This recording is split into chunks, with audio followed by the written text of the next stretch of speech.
평안하셨어요, 성도 여러분. 오늘은 야고보서 3장 3절부터 18절까지를 온유함과 화평의 지혜라는 제목으로 묵상하겠습니다. 3장의 앞단락인 1절부터 12절은 가르치는 역할을 함으로 말을 많이 하게 되는 교회 지도자에게 특별히 혀를 제어할 것을 교훈하는데요.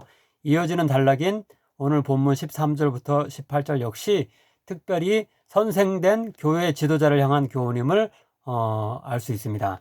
즉, 첫 절인 13절은 너희 중에 지혜와 총명이 있는 자가 누구냐라고 질문하는데, 이것은 교회에서 지혜와 총명이 있는 것으로 여겨져 다른 이들을 가르치고 이끄는 역할을 맡은 자들을 염두에 둔 것이라고 할 수 있습니다. 그런데 첫 번째 단락이 교회 지도자가 혀를 제어하지 못하여 다른 이들을 저주하는 발언을 함으로 예수 그리스도의 몸된 교회 공동체를 훼손할 수 있음을 서론적으로 언급한다면, 이 두 번째 단락은 교회 지도자가 하나님의 지혜가 아닌 이 세상의 지혜에 의지함으로 보다 구체적으로 교회 공동체를 어떻게 무너뜨릴 수 있는지를 설명하고 있습니다. 즉 16절은 교회의 시기와 다툼이 일어나므로 무질서에 사로잡히며 각종 악행이 행해질 수 있음을 경고하고 있습니다. 시기와 다툼이 있는 곳에는 혼란과 모든 악한 일이 있음이라. 이제 본문을 차례로 묵상하겠습니다. 먼저 13절입니다. 13절은 교회를 세우는 참된 지도자는 화려하고 지적이며 어떤 선동적인 언변이 있는 자가 아니라 교회의 궁극적 선생 되시는 예수님의 모범을 따라서 온유한 행동을 실천으로 보여주는 자임을 교훈하고 있습니다. 너희 중에 지혜와 총명이 있는 자가 누구냐? 그는 선행으로 말미암아 지혜의 온유함으로 그 행함을 보일지니라. 마태복음 11장 29절에 보면 예수님은 당신이 온유한 마음을 지니셨다고 말씀하고 있고, 마태복음 5장 5절에서는 온유한 자는 복이 있나니 그들이 땅을 기업으로 받을 것이며라고 약속하고 계십니다. 성경 당시 사람들에게 이 온유함, 온유함이라는 단어, 헬러로 이렇게 온유함에 해당하는 그 단어는 좋은 의미가 아니라 부정적 의미, 즉 비굴하고 비열한 태도를 지녔습니다. 오늘날의 경쟁 사회에서 또한 온유함은 그다지 좋은 뜻이라기보다는 경쟁에 뒤처지는 자의 성품을 가리키는 우유부단함이나 유약함 정도로 여겨지는 듯합니다.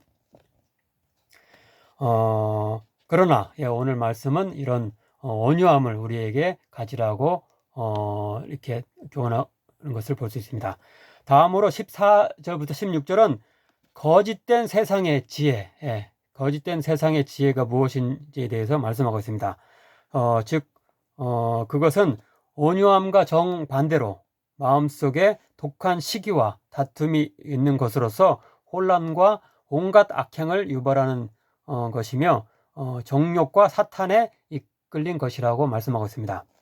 그러나 너희 마음속에 독한 시기와 다툼이 있으면 자랑하지 말라. 진리를 거슬러 거짓말하지 말라. 이러한 지혜는 위로부터 내려온 것이 아니요 땅 위의 것이요 정욕의 것이요 귀신의 것이니 시기와 다툼이 있는 곳에는 혼란과 모든 악한 일이 있음이라. 이 세상에서는 흔히 독해야 살아남고 성공한다고 이렇게 가르칩니다. 또한 성공을 위해서는 때로 확실한 내 편을 마련하기 위해서 군파를 조장하는 일을 통해 악행을 하는 것도 대수롭지 않게 여기기도 합니다.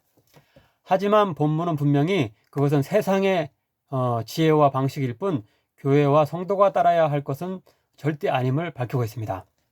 아무쪼록 우리들은 이렇게 성공을 위해 물불을 안 가리는 독한 성품을 지닌 자들이 아니라 영생의 기업을 이미 받은 자로서 품이 넓고 온유한 자들, 여유가 있는 자들이 되기를 간절히 바랍니다.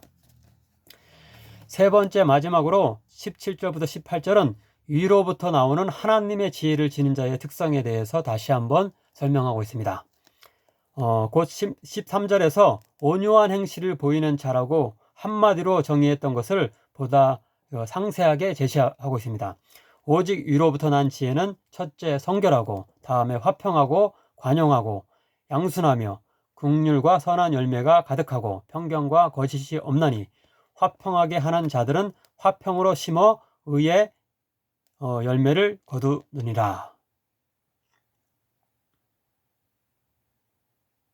예, 여기서 성결, 관용, 양순, 긍휼, 편견과 거짓이 없음, 선하고 의로운 열매를 맺음 등의 여러 가지 참된 지혜의 성품과 그 행실들을 제시하고 있는데요.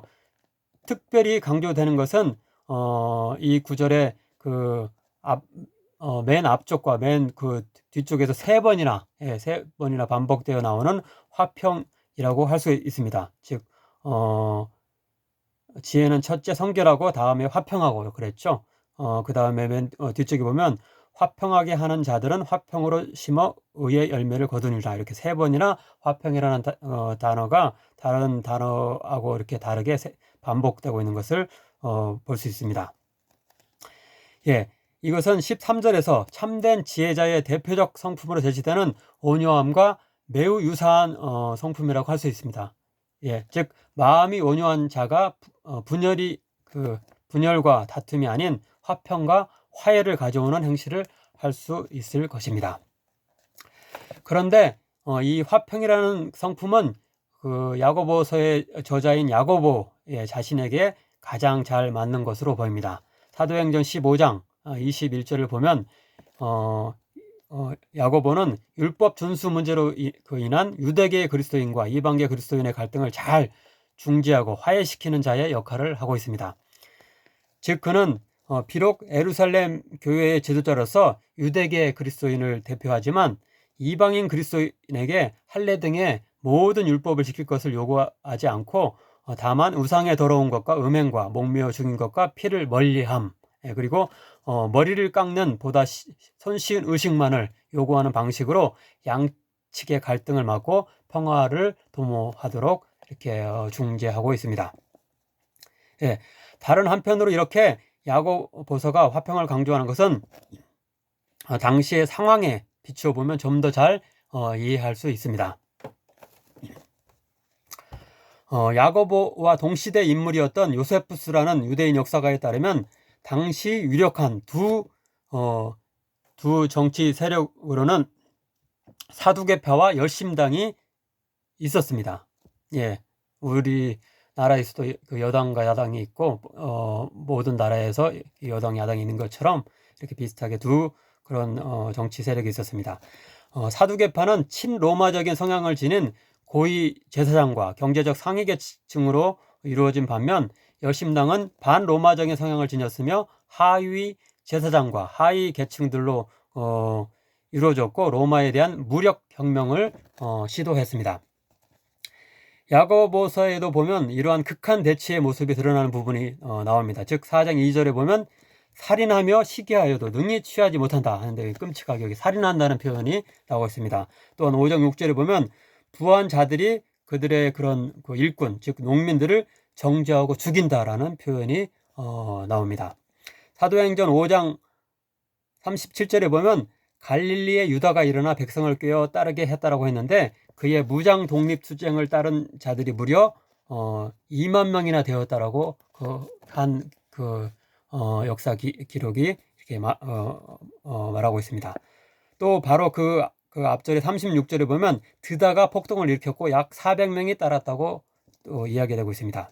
사도행전 23장 12절을 보면 아마도 문맥으로 볼 때 사두개파 유대인들로 여겨지는데 그들의 한 40여 명의 무리들이 바울이 정식 재판을 받기 전에 자기들이 먼저 처단하겠다라고 하면서 암살하려고 시도했다라고 말씀드리고 있습니다. 이렇게 하위 계층의 열심당과 상류 계층의 사두개파 모두 자신들의 뜻을 관철하기 위해 폭력을 불사했던 것으로 보입니다. 누가복음 6장 15절을 보면 예수님의 12제자 중 한 명이었던 자는 셀롯이라는 시몬, 즉 열심당원이었던 시몬이라고 명시됩니다. 근데 여기서 여기서 그 셀롯이라는 단어, 열심당원이라는 건 헬라어로는 제롯했습니다. 오늘 본문에서 두 번 나오는 식이라는 단어가 나오는데, 이 식이라는 단어는 제로스로서 열심당원을 가리키는 제로테스와 어원이 똑같습니다. 아마도 이렇게 친로마적인 상류층의 무력 진압과 유대 독립을 주창하는 하류층의 무력 혁명이 정면으로 대치하는 사회적 상황은 교회의 성도들 간의 관계에도 영향을 미쳤을 것입니다. 비록 야고보는 사회적 약자에게 분명히 동정적이었고 부자들을 강하게 비판하고 있습니다. 야고보서 2장과 그리고 4장 마지막과 5장 앞부분에서 이런 부분이 분명히 나오고 있습니다. 이렇게 가난한 자들에게 이렇게 동정적이고 부자들을 비판했지만, 그렇다고 이 사회적 약자들이 폭력을 통해서 문제를 해결하고 한 것을 결코 용인하지 않은 것으로 보입니다. 당시 열심당원들은 하나님에 대한 열심으로 독립투쟁을 한다고 하면서도 상류층을 저주하고 살인하는 일을 자행했다고 합니다. 한편으로는 이렇게 그 예배 모임을 통해서 하나님을 찬양하면서 또 밖에 나가서는 이렇게 살인 행위를 저지르는 그런 독립투쟁 투쟁을 한다고 하는 명목으로 살인을 또 이렇게 서슴없이 했다고 합니다. 이런 맥락에서 3장 10절에 한 입에서 찬송과 저주가 나오는도다라는 그런 열심당원들의 어떤 그런 그들 중에서 이제 예수님 그리스도인이었던 자들의 어떤 모습이 이런 자들도 있었음을 알 수 있습니다. 또한 4장 2절에 너희는 욕심을 내어도 얻지 못하여 살인하며 시기하여도 능히 취하지 못함으로 다투고 싸우는도다. 너희가 얻지 못함은 구하지 아니하기 때문이요 구하여도 받지 못함은 정욕으로 쓰려고 잘못 구하기 때문이라. 이런 말씀 역시 열심당원들이 이렇게 어떤 하나님께 전적으로 의지하기보다는 폭력적인 그런 수단까지 동원하여서 자신들의 어떤 뜻을 관철을 하려고 하는 그런 정욕이 담겨 있는 어떤 그런 신앙 때문에 그들이 어떤 궁극적으로 그들의 어떤 유대인들의 그 독립도 이렇게 성취하지 못하게 되는 걸 볼 수 있는데, 그런 모습을 비판하고 있다고 볼 수 있습니다.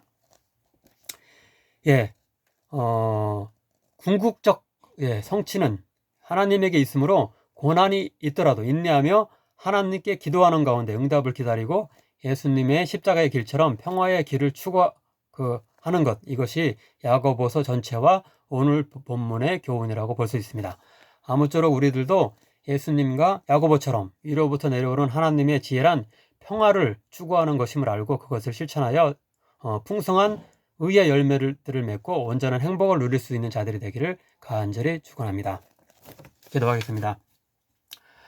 하나님 아버지, 감사합니다. 오늘 말씀을 통하여서 정말로 진정으로 지혜롭고 총명한 하나님의 위로부터의 위로부터의 그 은총을 덧입는 자들은 아버지 세상의 그런 지혜와 방식대로 아버지 악행과 또 폭력을 또 함으로까지 어떤 목표를 성취하려고 하는 자들이 아니고 온유한 마음을 가지고 항상 평화와 화해를 추구하는 자들임을 배우게 하심을 정말로 감사드리옵나이다. 우리들 교회 가운데 정말로 그 화목함과 또 이렇게 하나됨이 있도록 인도해 주시고, 또 우리 이 사회와 우리 민족에게도 그 분열과 다툼과 아버지 그런 또 죽음이 또 있는 것이 아니고 서로 세워주며 아버지 정말로 살만 나는 곳이 될 수 있도록 주님께서